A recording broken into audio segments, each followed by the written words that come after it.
సంవత్సరాల తరబడి government job కోసం వేచి చూస్తున్నారా? కేవలం 8 నెలల్లో మీ కల నెరవేర్చుకోండి. వెంటనే కింది నంబర్స్‌కి కాల్ చేయండి.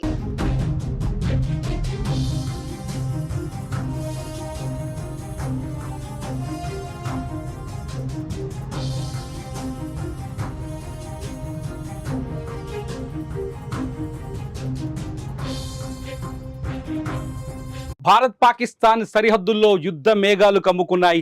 పాకిస్తాన్తో పాటు ఇటు భారత్ కూడా సరిహద్దుకు సైన్యాన్ని తరలిస్తుండడంతో అక్కడ వాతావరణం భీకర స్థితిలో ఉంది. అయితే పాకిస్తాన్ యుద్ధ సామాగ్రిని సరిహద్దుకు తరలించడమే కాదు, యుద్ధ విమానాల ద్వారా సరిహద్దులో ఉన్న ఉగ్ర శిబిరాలను ఖాళీ చేస్తున్నట్టుగా నేషనల్ మీడియా ద్వారా మనకు సమాచారం అందుతోంది.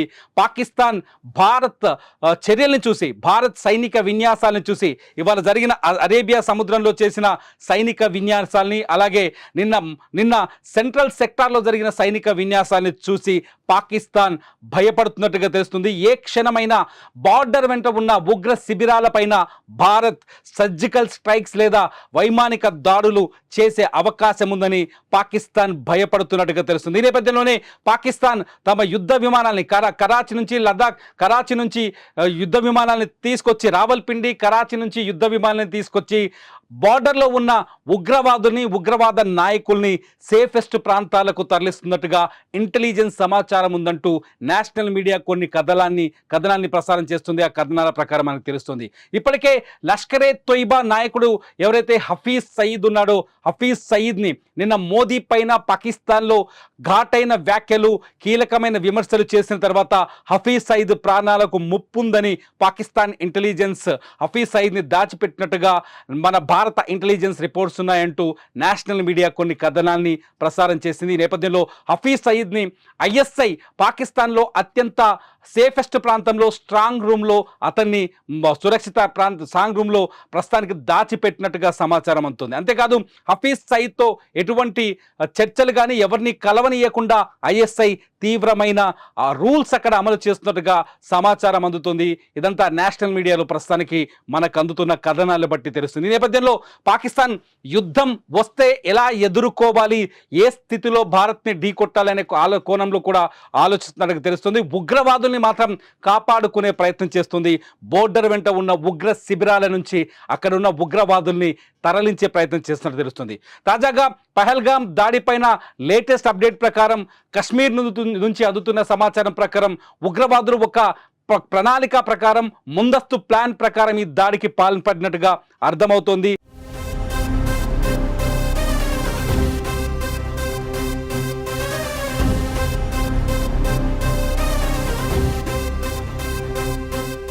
కొద్ది రోజుల క్రితమే పాక్ ఆక్రమిత కశ్మీర్లో హమాస్ నాయకులు ఎవరైతే ఇజ్రాయిల్లో విధ్వంసాన్ని, బీభత్సాన్ని సృష్టించిందో హమాస్ ముఠా ఉగ్రవాద సంస్థతో హఫీజ్ సయీద్కి సంబంధించిన లష్కరే తోయిబాకు సంబంధించిన నాయకులతో హమాస్ నాయకులు కీలక సమావేశం నిర్వహించారు. హమాస్ గతంలో 2024 అక్టోబర్ 7న ఇజ్రాయిల్లో ఏ విధంగానైతే దాడులు చేసిందో అదే తరహాలో పహల్గామ్లో కూడా దాడులు చేయాలని వ్యూహాన్ని పన్నినట్టుగా సమాచారం అందుతోంది. ఈ నేపథ్యంలోనే ఎక్కడైతే సెలబ్రేషన్స్ జరుగుతాయో సెలబ్రేషన్స్ పైన అటాక్ చేయాలని హమాస్ ఇచ్చిన ఒక మ్యాప్ ప్రకారమే లష్కరే తోయిబాకు సంబంధించిన ది రెసిస్టెంట్ ఫ్రంట్ కశ్మీర్లో ఈ దాడికి పాల్పడినట్టుగా మనకు అర్థమవుతోంది, సమాచారం అందుతుంది. ఇప్పటికే కశ్మీర్లో అన్ని చోట్ల జల్లెడ పడుతున్నారు.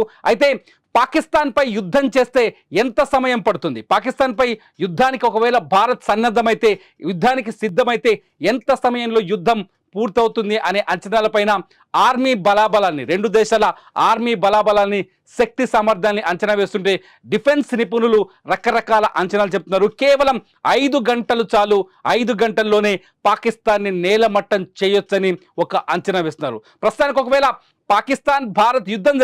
భారత్ పాకిస్తాన్ మధ్య యుద్ధం జరిగితే కేవలం 5 గంటల్లోనే పాకిస్తాన్ పూర్తిగా నాశనం అయిపోతుందని, భారత్ దగ్గర అంత శక్తి సామర్థ్యం ఉందని, అంత వైమానిక బలం, అట్లాగే ఆర్మీ బలం, నేవీ నుంచి బలం ఉందని, అంత శక్తి సామర్థ్యాలతో భారత్ ఉందని ఆ డిఫెన్స్ నిపుణులు అంచనా వేస్తున్నారు. ఇదంతా చూస్తే ఒకసారి చూద్దాం, ఇంతకీ భారత సైన్యంలో ఉన్న బలం ఎంత, పాకిస్తాన్లో ఉన్న పాకిస్తాన్ సైన్యానికి ఉన్న బలం ఎంత అనేది ఒక్కసారి సెర్చ్ చేస్తే భారత సైన్యంలో దాదాపు 14.44 లక్షల మంది క్రియాశీల సైనికులు ఉన్నారు.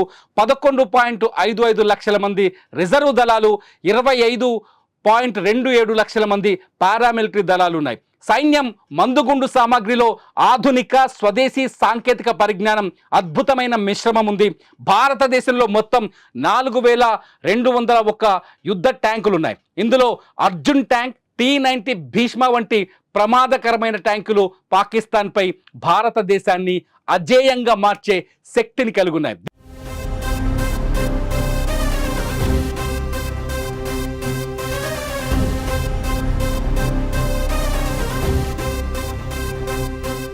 దీంతో పాటు భారత సైన్యం వద్ద పినాకా రాకెట్ వ్యవస్థ, బ్రహ్మాస్ క్షిపణులు, బోఫోర్స్, హువిట్టర్ తుపాకులు ఉన్నాయి.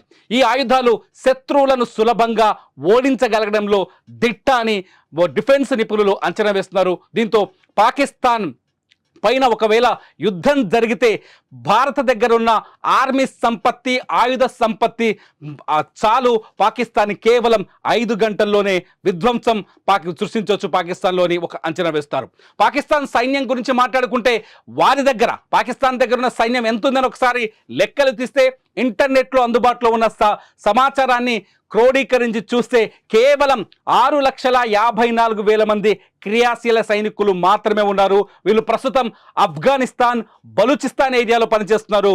ఎప్పుడైతే పహల్గాం దాడిపైన భారత్ తీవ్రమైన వ్యాఖ్యలు చేసిందో, సింధు జలాల ఒప్పందాన్ని రద్దు చేసిందో, ఆ క్షణంలోనే ఆఫ్ఘనిస్తాన్ బార్డర్ నుంచి, బలూచిస్తాన్ బార్డర్ నుంచి సైనికులని కశ్మీర్ భారత్ పాక్ సరిహద్దుల్లోకి తరలించడం మొదలుపెట్టింది పాకిస్తాన్. దాదాపు 3,742 యుద్ధ ట్యాంకులు ఉన్నాయి పాకిస్తాన్ దగ్గర. 50,523 సాయుధ వాహనాలు, 752 స్వయంచోదక ఫిరంగి యూనిట్లు ఉన్నాయి పాకిస్తాన్ దగ్గర. ఇది కాకుండా 692 రాకెట్ లాంచర్లు కూడా ఉన్నాయి. వీటితో పాటు పాకిస్తాన్ దగ్గర 2,627 ట్యాంకులు ఉన్నట్టుగా సమాచారం అందుతుంది. ఇవి మొత్తం కలిపిన మన దగ్గర, భారత్ దగ్గర ఉన్న దాంట్లో సగం కూడా కాదు. భారత్ను ఎదుర్కోవడం పాకిస్తాన్ వల్ల కాదు అనేది డిఫెన్స్ నిపుణులు వేస్తున్న అంచనా. డిఫెన్స్ నిపుణుల మాట ప్రకారం, వాళ్ళ అంచనాల ప్రకారం కేవలం భారత్ పాకిస్తాన్తో 5 గంటలు పోరాటం చేస్తే యుద్ధం ముగిసిపోతుందని చెప్తున్నారు.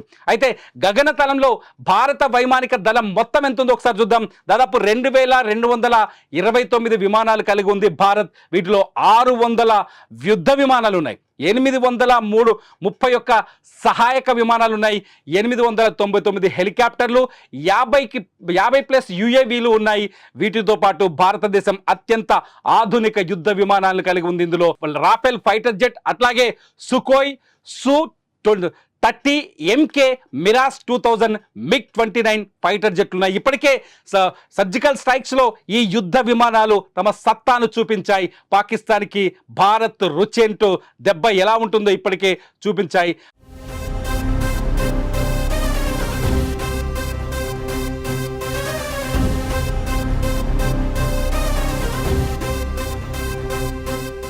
పాకిస్తాన్ భూభాగంలో ఉన్న ఉగ్ర శిబిరాలపై దాడులు పాల్పడ్డాయి. పాకిస్తాన్ వద్ద ఏమున్నాయని ఒకసారి ఆలోచిస్తే కేవలం 339 యుద్ధ విమానాలు మాత్రమే ఉన్నాయి. వాటిలో 322 ఫైటర్ జెట్లు, 64 రవాణా విమానాలు, 565 శిక్షణ విమానాలు, 373 హెలికాప్టర్లు ఉన్నాయి. వాటితో పాటు 57 దాడి చేసే హెలికాప్టర్లు, 4 వైమానిక ట్యాంకర్లు ఉన్నాయి. సో ఇక్కడ కూడా భారత్ వైమానిక దళమే బలంగా కనిపిస్తుంది. అందుకే డిఫెన్స్ నిపుణులు చాలా స్పష్టంగా చెప్తున్నారు, యుద్ధం వస్తే 5 గంటలు చాలు భారత్కి పాకిస్తాన్ని నాశనం చేయడానికి. కానీ ప్రస్తుతానికి బార్డర్లో ఉద్రిక్త పరిస్థితులు నెలకొన్నప్పటికీ కూడా పాకిస్తానే కవ్వింపు చర్యలకు పాల్పడుతుంది. పాకిస్తాన్ ఇవాళ ఉదయం కూడా పాకిస్తాన్ సైన్యం LOC చుట్టూ కాల్పులకు పాల్పడింది. వరుసగా పహల్గాం దాడి జరిగిన తర్వాత 3 రోజులు వరుసగా కవ్వింపు చర్యలకు పాల్పడుతుంది పాకిస్తాన్ సైన్యం. జమ్మూ కాశ్మీర్లో ఉన్న LOC చుట్టూ కాల్పులకు పాల్పడుతుంది. ఎప్పటికప్పుడు భారత సైన్యం వారికి ధీటుగా సమాధానం చెబుతున్నాయి. అయినప్పటికీ పాకిస్తాన్ కయ్యానికి కాలు దూతున్నట్టుగా పైకి పాకిస్తాన్ ప్రధానమంత్రి పహల్గాం దాడిపైన పారదర్శకమైన విచారణ జరగాలని మాటలు మాట్లాడుతున్నప్పటికీ లోపల మాత్రం పాకిస్తాన్ తన కుట్రపూరిత మనస్తత్వాన్ని బయటపెడుతోంది. పాక్ సైన్యం కూడా ఉగ్రవాదులకు సమానంగా ప్రవర్తిస్తున్నారు. ఎటు శాంతికి సంబంధించిన అడుగులు కనిపించట్లేదు పాకిస్తాన్ నుంచి. ఇటు భారత్ ఇప్పటికే పాకిస్తాన్ సరిహద్దు గుండా ఎక్కడెక్కడైతే వ్యూహాత్మకమైన ప్రాంతాలు ఉన్నాయో ఆ వ్యూహాత్మకమైన ప్రాంతాల చుట్టూ ఆర్మీని బదలాయించింది, యుద్ధ విమానాల్ని బదలాయించింది. ఇప్పటికే రాఫెల్ MiG-29 లాంటి రాఫెల్ లాంటి ఒక యుద్ధ విమానాల్ని పంజాబ్ నుంచి, బంగ్లాదేశ్, పశ్చిమ బెంగాల్ నుంచి కశ్మీర్ సరిహద్దులకు తరలించినట్టుగా సమాచారం అందుతుంది. ఇప్పటికే సెంట్రల్ సెక్టార్లో భారత వైమానిక దళం తమ సత్తా ఏంటో నిరూపించేందుకు ఒక ఆక్రమణ్ ఎక్సర్సైజ్ చేసింది, ఆక్రమణ్ యుద్ధ విన్యాసం చేసి చూపించింది. ఈ యుద్ధ విన్యాసం కేవలం పాకిస్తాన్కి మాత్రమే కాదు, భారత్ మీద వక్ర బుద్ధితో ఉన్న ఇతర శత్రు దేశాలను కూడా బెదిరించే విధంగా కనిపిస్తుంది. ఇటు INS విక్రాంత్తో పాటు సముద్ర జలాల్లో పోరాటానికి సిద్ధంగా ఉన్న నావికా దళం తమ శక్తి సామర్థ్యాన్ని ప్రదర్శించే ప్రయత్నం చేస్తుంది.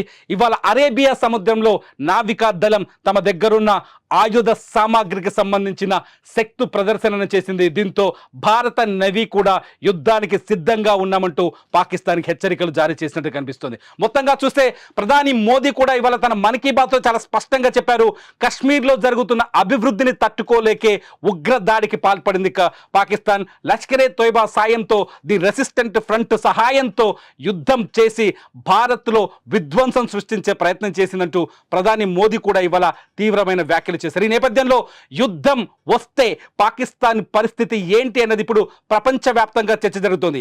కేవలం నేషనల్ మీడియా మాత్రమే కాదు, ఇంటర్నేషనల్ మీడియా కూడా భారత్ పాకిస్తాన్ సరిహద్దుల గురించి, రెండు దేశాల్లో కొనసాగుతున్న ఉద్రిక్త పరిస్థితుల గురించి లైవ్ రిపోర్టింగ్ అందిస్తున్నాయి. కశ్మీర్లో ప్రస్తుతానికి అత్యంత ఉత్కంఠమైన వాతావరణం కనిపిస్తోంది. కశ్మీర్ ప్రజలు ఒకవైపు ఆందోళనలో ఉన్నారు, తమ ఉపాధికి తీవ్రమైన ఆటంకం కలిగిందని ఉగ్రదాడితో కశ్మీర్ అట్టుడికిపోతుంది. ఇటు ఆర్మీ కూడా ఎవరైతే ఉగ్రవాద కార్యకలాపాలకు దగ్గరగా ఉన్నారో వాళ్ళ ఇళ్లను టార్గెట్ చేస్తూ ఆర్మీ కూడా దాడులకు తెగబడుతోంది. చాలా చోట్ల దాదాపు 12 మంది ఉగ్రవాదుల్ని, తూర్పు కశ్మీర్లో దాదాపు 12 మంది ఉగ్రవాదుల ఇళ్ల స్థావరాన్ని గుర్తించి వాళ్ళ ఇళ్లని నేలమట్టం చేసినట్టుగా మనకు సమాచారం అందుతుంది. నేషనల్ మీడియాను చూస్తుంటే మనకు ఆ విజువల్స్ కూడా కనిపిస్తాయి. మొత్తంగా భారత్ పాకిస్తాన్ మధ్య ఉద్రిక్తభరితమైన వాతావరణం కనిపిస్తుంది. ఒకవేళ యుద్ధం వస్తే కేవలం 5 గంటలు చాలంటూ డిఫెన్స్ నిపుణులు చెబుతున్న మాటలు చూస్తుంటే ఏ ఉత్కంఠమైన పరిస్థితులు ఏ విధంగా ఉన్నాయో మనం అర్థం చేసుకోవచ్చు. ఇంతకీ భారత్ పాకిస్తాన్ నిన్న ప్రధాని మాట్లాడినట్టుగా పాకిస్తాన్ శాంతి వైపు అడుగులు వేస్తుందా, లేకపోతే కాల్పులు జరుపుతూ నిత్యం LOC వెంట కాల్పులు జరుపుతూ కవ్వింపు చర్యలకు పాల్పడుతున్న పాకిస్తాన్కి బుద్ధి చెప్పాల్సిన అవసరం ఉందా? ఈ వీడియో కింద మీరు తప్పకుండా కామెంట్ చేయండి. మీ కామెంట్స్ పైన నేను మరో వీడియో చేస్తా. చూస్తూనే ఉండండి సుమన్ టీవీ.